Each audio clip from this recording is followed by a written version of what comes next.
Good morning.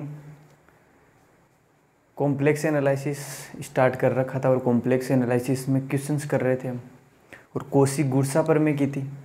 और कोशी गुरसा प्रमेय से पहले कोशी समाकलन प्रमेय। तो अब से जो भी पढ़ेंगे उसमें हम कोशी गुरसा प्रमेय और कोशी समाकलन प्रमेय को एक मान के सिर्फ ये लिखेंगे कि कोशी समाकलन प्रमेय से, चाहे कोशी गुरसा प्रमेय का काम आए, हम वहाँ सिर्फ वही लिखेंगे कि कोशी समाकलन प्रमेय से। तो कोशी गुरसा प्रमेय क्या थी? कोशी गुरसा प्रमेय, कोशी गुरसा प्रमेय क्या थी कि कोई एक से संबद्ध प्रदेश जी, कि कोई एक से संबद्ध प्रदेश जी था, उसमें F Z analytic, F Z क्या था? विश्लेषिक, एफ जेड विश्लेषिक, एफ जेड विश्लेषिक था। तो कोई जी क्या था? सी में कोई संवर्त वक्र, जी में सी कोई संवर्त वक्र, संवर्त वक्र था। कि कोई फलन एफ जेड था, वो एक से संबद्ध प्रदेश था कोई जी, ये कोई एक से संबद्ध प्रदेश जी है और उसमें क्या है? एनालिटिक विश्लेषिक फलन है। और जी में सी कोई संवर्त वक्र है, सी कोई भी संवर्त वक्र है। संवर्त वक्र का मतलब close contour, close contour, close contour. तो कोई क्लोज, ये क्लोज कंटूर और है अंदर, ये अंदर वाला क्लोज कंटूर। जी में सी कोई क्लोज कंटूर है, ये है सी और ये पूरा है जी। तो इस सी के सापेक्ष इस फलन एफ जेड का समाकलन करोगे तो इसका मान क्या आएगा? 0 आएगा। कि कोई जी संवर्त वक्र है, सॉरी एक से संबद्ध प्रदेश है, और जी में सी कोई संवर्त वक्र है। सी क्या है? Close contour. क्लोज कंटूर का मतलब वो चारों ओर से बंद है सी, तो उसके सापेक्ष यदि उस एनालिटिक फंक्शन का समाकलन करोगे तो उसका मान क्या आएगा? 0 आएगा। आगे से कोशी गुरसा प्रमेय का जब भी यूज करेंगे तो वहाँ कोशी गुरसा प्रमेय न लिख के ये लिखेंगे कि कोशी समाकलन प्रमेय से। इसको भी कोशी समाकलन प्रमेय बोलेंगे आगे से। क्या लिखेंगे? कोशी समाकलन प्रमेय से। मतलब क्लोज कंटूर के सापेक्ष समाकलन करोगे, यदि फलन विश्लेषिक है तो उसका मान क्या आएगा? उसका मान आएगा 0। उसके बाद एक थ्योरम है, वो थ्योरम देखते हैं। थ्योरम क्या है?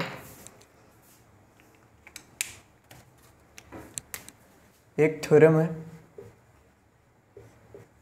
थ्योरम है माना फलन एफ जेड,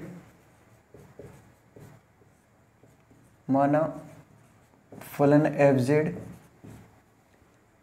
एक से संबद्ध प्रदेश, एक से संबद्ध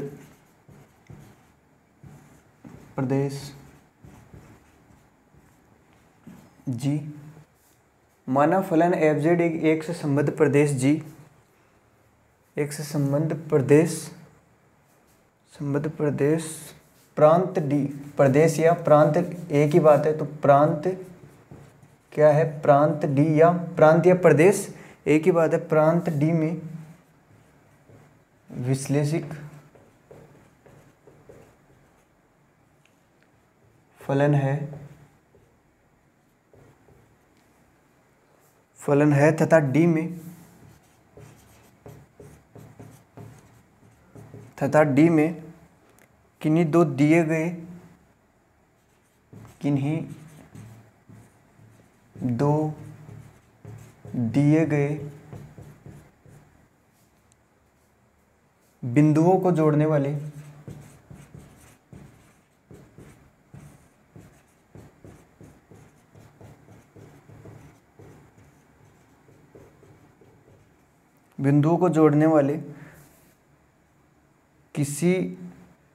किसी भी चापकलनीय वक्र भी चापकलनीय, किसी भी चापकलनीय वक्र के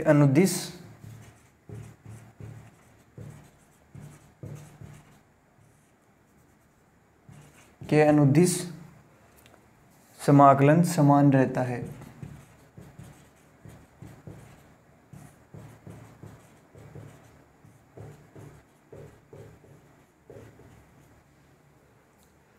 क्या है कि कोई फलन एफ जेड है, कोई एक से संबद्ध प्रदेश है डी, कोई एक से संबद्ध प्रदेश है डी।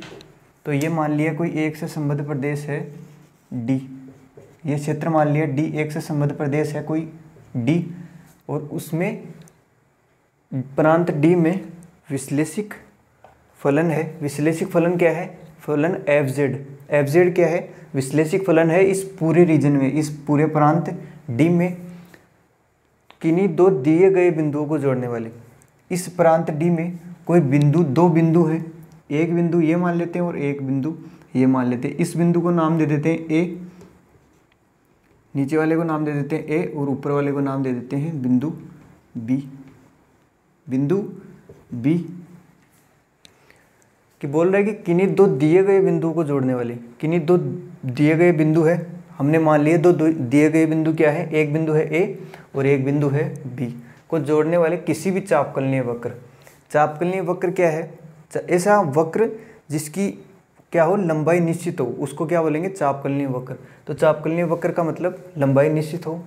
चापकलनीय वक्र के अनुदिश समाकलन नियत रहता है, मतलब कोई भी दो क्या ले सकते हैं, दिए गए बिंदुओं को जोड़ने वाले किन्हीं भी चापकलनीय वक्र के अनुदिश। किन्हीं भी चापकलनीय वक्र का मतलब कि या तो ये रास्ता चुन लो आप जाने के लिए और या ये रास्ता चुन लो, कि ए से बी तक जाने के लिए या तो ये रास्ता चुनो और या ये रास्ता चुनो, तो मान क्या आएगा? इक्वल आएगा। हमें ये प्रूफ करना है तो हम क्या कर देते हैं, ए से लेके और इस साइड से बी जा रहा है तो इसको नाम दे देते हैं C1, और ए से बी तक जा रहा है इसको नाम दे देते हैं C2, और यहाँ भी कोई पॉइंट को नाम दे देते हैं ए बी सी, और इस पॉइंट को नाम दे देते हैं डी। क्या बोल रहा है कि कोई फलन इस प्रांत डी में फलन एफ जेड पूरे में क्या है? विश्लेषिक है, और किन्हीं दो दिए गए बिंदु है, कोई दिए गए बिंदु मान लिए ए तथा बी को जोड़ने वाले किन्हीं भी चापकलनीय वक्र। किन्हीं भी जो चापकलनीय वक्र का मतलब एक चापकलनीय वक्र मान लिया C1 और एक चापकलनीय वक्र मान लिया C2, समाकलन क्या रहेगा? समान रहेगा। इसका मतलब ये है कि ए से बी तक यदि C1 वाले चापकलनीय वक्र से जाओगे, जो समाकलन का मान आएगा वही मान आएगा ए से बी तक यदि आप C2 वाले चापकलनीय वक्र से जाओगे तो यहाँ से इसका प्रूफ करेंगे। प्रूफ क्या करना है? प्रूफ हमें क्या करना है, यहाँ से प्रूफ करना है हमें कि समाकलन कौन सा रास्ता C1 से, कि C1 से फलन एफ जेड डी जेड का समाकलन का जो मान निकालोगे वही क्या आएगा? C2 F Z D Z से जो मान आएगा वही C1 से आएगा। यही तो मतलब है कि किन्हीं दो दिए गए बिंदुओं को जोड़ने वाले, किन्हीं दो दिए गए बिंदु ए और बी को जोड़ने वाले किसी भी चापकलनीय वक्र। किसी भी चापकलनीय वक्र का मतलब एक रास्ता मान लिया ये C1 वाला चापकलनीय वक्र वाला, और एक रास्ता मान लिया C2 वाला चापकलनीय वक्र। तो एक रास्ता ए से बी तक जाने में एक रास्ता तो C1 है और एक रास्ता C2 है, तो C1 से जाके समाकलन करोगे वही मान आएगा जो C2 से करके आप समाकलन करोगे तो वही मान आएगा। तो ये क्या करना है, हमें प्रूफ करना है।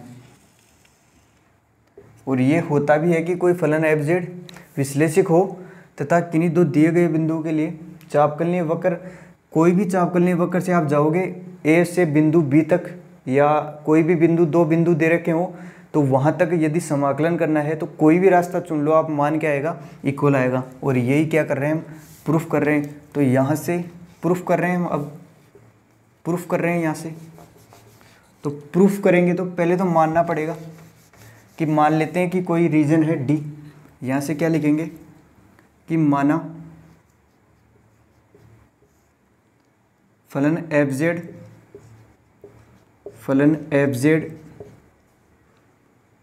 एक से संबद्ध प्रदेश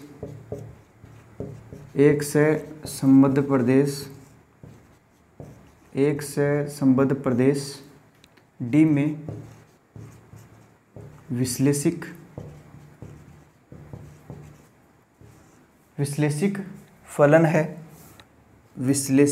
फलन है। मान लिया कि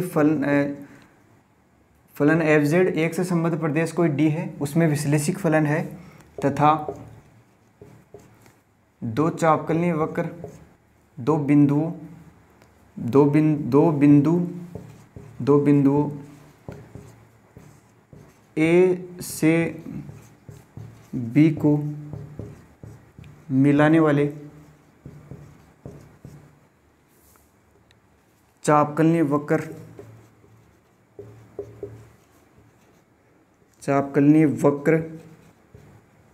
C1 तथा C2 है।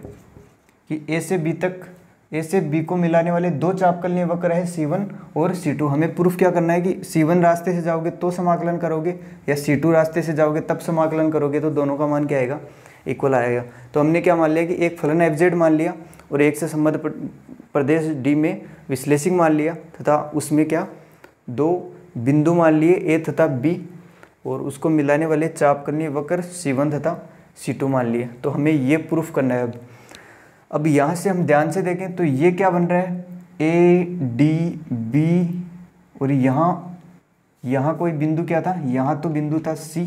अच्छा C2 तो ये है, तो यहाँ ए डी बी सी ए, क्या ए डी बी सी ए क्या बन रहा है, एक समवर्त वक्र बन रहा है। समवर्त वक्र का मतलब क्लोज कंटूर बन रहा है, क्लोज है पूरा, ए डी बी सी ए। तो हमें पता है क्लोज कंटूर हो तथा उसमें उस रीजन में फलन यदि विश्लेषिक हो तो उस फलन एफ जेड के सापेक्ष यदि समाकलन करेंगे तो उसका मान क्या आएगा, 0 आएगा। किससे, कोशी समाकलन प्रमेय से। तो यहाँ से लिखेंगे कि कोशी समाकलन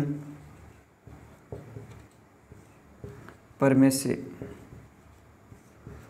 कोशी समाकलन प्रमेय। अब ये है कोशी गुरसा प्रमेय, लेकिन कोशी गुरसा प्रमेय को ही क्या बोलेंगे, कोशी समाकलन प्रमेय। तो कोशी समाकलन प्रमेय क्या थी कि कोई रीजन में फलन एफ जेड यदि विश्लेषिक है, फलन एफ जेड में विश्लेषिक है और कोई क्लोज कंटूर है, यदि क्लोज कंटूर के सापेक्ष समाकलन करोगे तो मान क्या आएगा, 0 आएगा। तो यहाँ फलन एफ जेड क्या है, विश्लेषिक भी है और क्लोज कंटूर बन रहा है ए डी बी सी ए। तो क्लोज कंटूर के सापेक्ष समाकलन करेंगे तो मान क्या आएगा, 0। तो समाकलन क्लोज कंटूर क्या था, A D B C A,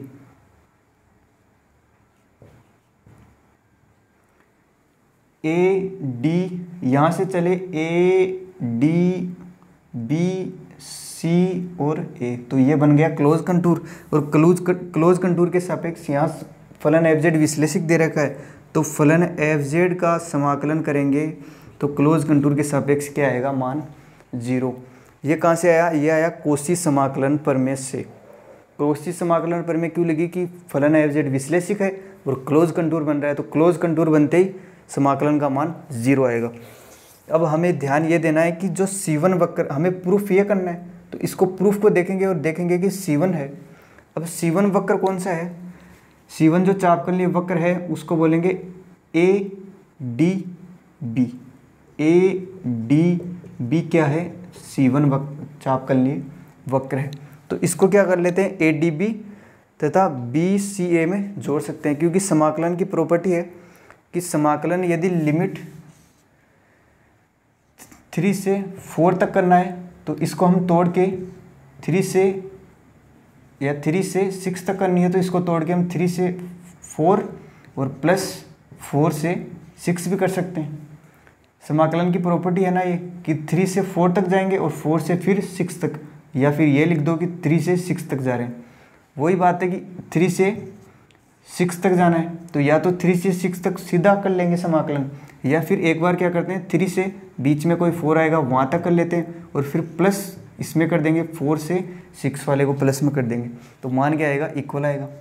तो यहाँ से क्या करेंगे, इसको तोड़ेंगे, इस समाकलन को अलग अलग तोड़ेंगे, इस समाकलन को अलग अलग तोड़ेंगे यहाँ से। तो समाकलन इसको तोड़ लिया ए डी बी में और प्लस यहाँ एफ जेड डी जेड और प्लस समाकलन, पहले क्या किया, हमें जाना था A D B C A, total ये था A D B C A, तो हमने क्या किया ए डी बी तक जो तोड़ लिया एक बार, फिर प्लस, फिर क्या करेंगे, बी से वापस चलेंगे बी सी ए तक, तो बी सी ए तक। पहले क्या किया, हमें जाना था A D B C A, A D B C A, तो हमने क्या किया, तोड़ लिया इसको, ए डी बी में ए से डी तक गए, डी से बी तक, तो इसको अलग कर लिया, और प्लस फिर बी से स्टार्ट हुए, सी पर गए और फिर ए पे, तो फलन एफ जेड और डी जेड और इक्वल टू क्या चल रहा है, इसके इक्वल चल रहा है 0। अब यहाँ से क्या है, बी सी ए और यहाँ क्या है, ए डी बी। अब यहाँ ए डी बी रास्ता चुन रहे हैं, ए डी बी, और C1 भी वक्र इस तरफ ही है, तो इसको हम C1 बोल सकते हैं, क्योंकि ए डी बी ये रास्ता ही है और इस तरफ ही जा रहा है, तो ये C1 हो गया वक्र। इसको देखेंगे तो बी सी ए, बी सी ए इस तरफ से आ रहा है, लेकिन वक्र तो इस तरफ है, और यदि इसको हम उल्टा कर दें, ए सी बी कर दें, यदि लिमिट को उल्टा करते हैं तो माइनस चिन्ह आता है बाहर, तो यहाँ से समाकलन ए डी बी और एफ जेड डी जेड, और यहाँ क्या कर रहे हैं, बी सी ए को उल्टा कर रहे हैं, ए सी बी कर रहे हैं, मतलब पहले लिमिट थी इस साइड से और अब उल्टी साइड से, तो उल्टी साइड से लिमिट करेंगे तो माइनस चिन्ह आएगा बाहर, तो माइनस समाकलन ए सी बी और एफ जेड और डी जेड और इक्वल टू क्या चल रहा है, 0। अब यहाँ से हम ए डी बी को देखेंगे, तो ए डी बी क्या है, चापकलनीय वक्र C1 को ही बोल रखा है ए डी बी, तो ये हुआ C1 एफ जेड और डी जेड, और ये माइनस समाकलन ए सी बी को चापकलनीय वक्र C2 और एफ जेड और डी जेड इक्वल टू 0, और यहाँ से समाकलन C1 और एफ जेड डी जेड, इस माइनस वाले को उस साइड ले गए तो प्लस में, तो प्लस समाकलन C2 एफ जेड और डी जेड, और यही हमें प्रूफ करना था, शायद यही प्रूफ करना था कि समाकलन C1 से एफ जेड डी जेड करोगे तो वही मान समाकलन C2 से आएगा एफ जेड डी जेड से, तो यहाँ से मान आया इक्वल। क्या बोल रही है ये थ्योरम कि कोई प्रांत है, कोई डी, और उसमें कोई दो यदि बिंदु दे रखे हैं, ए कोई हमने मान लिया बिंदु ए तथा फिर बिंदु मान लिया बी, और उस पूरे में फलन एफ जेड क्या है, विश्लेषिक है। तो फलन एफ जेड यदि विश्लेषिक है, फलन एफ जेड इसमें पूरा में विश्लेषिक है, तो हमने ए से बी तक जाने के दो रास्ते मान लिए, एक तो C1 रास्ते से और एक मान लिया C2 रास्ते से। तो एक बार तो फिर ये ए डी बी सी ए पूरा क्या बन गया, क्लोज कंटूर, और हमें पता है फलन विश्लेषिक हो और क्लोज कंटूर बन रहा हो तो उसके सापेक्ष समाकलन का मान क्या आएगा, 0 आएगा। तो उसके सापेक्ष समाकलन का मान क्या आ गया, 0 आ गया। तो फिर हमने क्या किया, उसको अलग अलग रास्तों में तोड़ लिया, क्योंकि प्रूफ में क्या करना है, C1 और C2 को अलग अलग करना है। तो यहाँ C1 को क्या बोल सकते हैं, ए डी बी, तो यहाँ ए डी बी में तोड़ लिया, और फिर बी सी ए में इसको आगे तोड़ा, क्योंकि समाकलन की प्रॉपर्टी है कि उसको लिमिट को अलग अलग तोड़ के भी जोड़ सकते हैं, तो समाकलन से अलग अलग किया। फिर बी सी ए तो कोई रास्ता ही नहीं है, ए सी बी तो कोई रास्ता है, तो हमने क्या किया, लिमिट को उल्टा कर लिया, इसको ए सी बी। अब ए सी बी को हम C2 बोल सकते हैं, तो ए सी बी को C2 लिख दिया, और फलन एफ जेड डी जेड, फलन F Z D Z equal to 0। फिर माइनस वाले को इस साइड भेज दिया, और ये प्रूफ हो गया।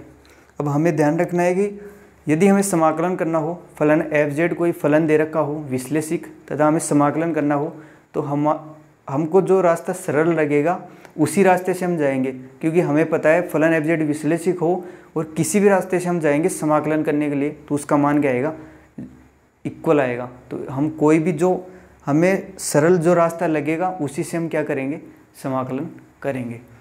यहाँ इसके बाद हम एक एग्जाम्पल और ले लेते हैं इसी का।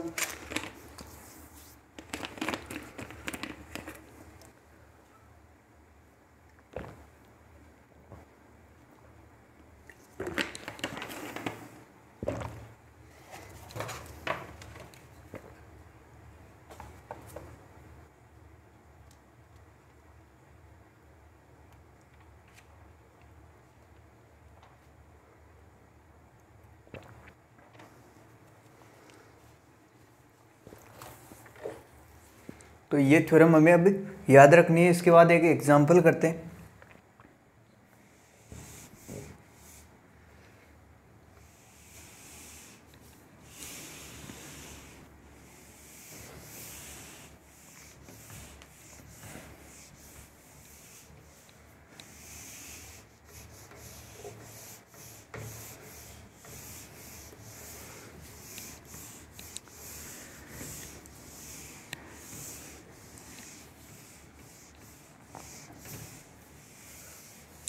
एक बार और समझ लेते हैं इसको कि फलन एफ जेड, इसमें क्या दे रखा हो, विश्लेषिक दे रखा हो इस एक से संबद्ध प्रदेश जी में, और कोई क्लोज कंटूर, कोई दो बिंदु दे रखे हैं ए से बी तक, बिंदु ए है और ये बिंदु बी है।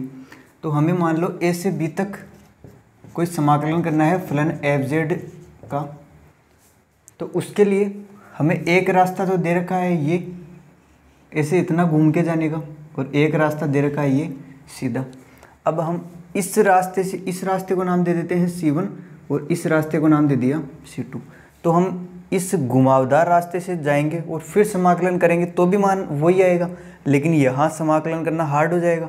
तो हम जो सरल रास्ता है उससे भी जा सकते हैं और उससे भी समाकलन का मान क्या आएगा, इक्वल आएगा। तो इसलिए ये थ्योरम थी कि रास्ता कोई भी चुनो वहाँ पे मान क्या आएगा, समान आएगा उसका। तो यहाँ से कोई भी रास्ता चुन सकते हैं जो हमारे को आसान लगे। शर्त क्या है कि फलन एफ जेड विश्लेषिक होना चाहिए और वहाँ क्लोज कंटूर बनना चाहिए, फलन एफ जेड विश्लेषिक दे रखा होगा और कोई भी रास्ता चुन सकते हैं उसके अंदर से। ठीक है, एग्जाम्पल करते हैं।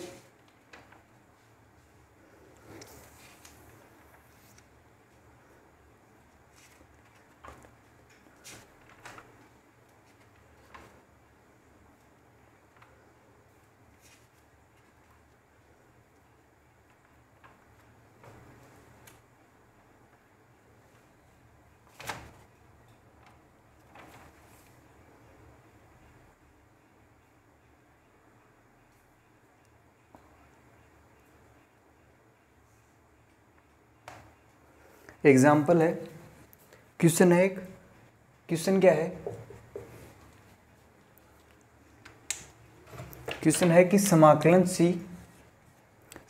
C और 1/z - a और dz, इसका मान हमें ज्ञात करना है। और जहाँ जो ये C है, जो ये चापकलीय वक्र C है, उसका समीकरण है, C का समीकरण, उसका समीकरण क्या है, उसका समीकरण है z - a = r है। अब इसका हमें मान ज्ञात करना है और C क्या है, एक C का समीकरण क्या है, ये है। तो हमें पता है z - a और मोड दे रखा है, इक्वल टू कुछ वैल्यू दे रखी है। तो ये किसका समीकरण है, ये है वर्त का समीकरण। वर्त का व्यापक रूप क्या था, यहाँ से सॉल्यूशन करेंगे इसका। तो वर्त का व्यापक रूप था z - z0 और मोड और इक्वल टू r। यहाँ z0 क्या था, केंद्र के निर्देशांक, या मतलब केंद्र की सम्मिश्र संख्या, और ये r क्या थी, वर्त की त्रिज्या। तो ये क्या होता है, वर्त का समीकरण। इसका मतलब इसका कंपैरिजन इससे करें तो ये क्या है, वर्त का समीकरण है। तो यहाँ से वर्त का समीकरण दे रखा है जिसका केंद्र तो क्या है, केंद्र तो है a है तथा a है, इसका मतलब केंद्र a है। यहाँ सम्मिश्र संख्या नहीं है, मतलब ये x पे है, आयोटा नहीं है। यहाँ आयोटा नहीं है मतलब काल्पनिक लाइन पे नहीं आएगा मान, सिर्फ वास्तविक रेखा पे आएगा। क्योंकि यदि a को हम क्या लिख सकते हैं, a,0, क्योंकि y क्या होता है आयोटा के साथ, और यहाँ y नहीं है। तो यहाँ a और 0 को कहाँ पुट करेंगे हम, x पे। अब हमें मान ज्ञात करना है 1/z - a का, 1/z - a और dz। तो यहाँ C क्या है, C है एक वर्त का समीकरण। यहाँ C एक वर्त का समीकरण है,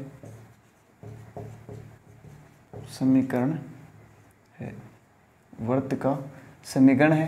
तो यहाँ से जेड का मान यदि हम देखें तो जेड इक्वल टू क्या होता था आर, जेड इक्वल टू होता था आर ई की पावर आयोटा थीटा, और यहाँ आर क्या थी वृत्त की त्रिज्या, तो वृत्त की आर ई की पावर आयोटा थीटा, तो आर क्या थी वृत्त की त्रिज्या, और यहाँ से हम देखेंगे तो वृत्त की त्रिज्या क्या है equal to R capital R, तो यहाँ कैपिटल आर ई की power iota theta, capital R E की पावर आयोटा थीटा, और जेड क्या है जेड जेड जेड क्या हुआ आर ई की पावर आयोटा थीटा, फिर डी जेड चाहिए तो डी जेड निकालेंगे तो डी यहाँ से निकालेंगे तो आर तो क्या है कॉमन आएगा बार, क्योंकि कॉमन क्या कांस्टेंट है बार, तो बार आएगा कांस्टेंट, और ई की पावर आयोटा थीटा का अवकलन करेंगे तो ई की पावर आयोटा थीटा, और फिर आयोटा थीटा का फिर से करेंगे तो आयोटा थीटा का D theta iota D theta, तो आयोटा यहाँ तो डी जेड इक्वल टू आया आयोटा आर ई की पावर आयोटा थीटा और डी थीटा।